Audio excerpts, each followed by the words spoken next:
আসসালামু আলাইকুম বন্ধুরা, আজকে বানাবো আলু দিয়ে পকোড়া।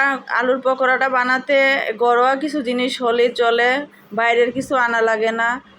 আমার ছোটো মেয়ের অনেকটাই পছন্দ এই পকোড়াটা।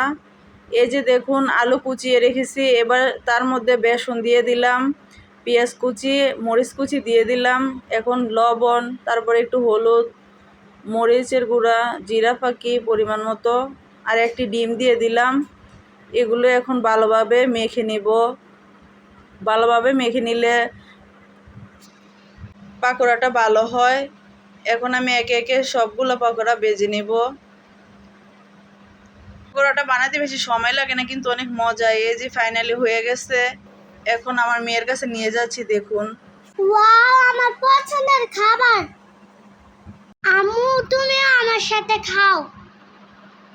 এই যে দেখুন, টিভি দেখতেছে আর সন্ধ্যার পড়া শেষ। অনেক ইয়াম্মি।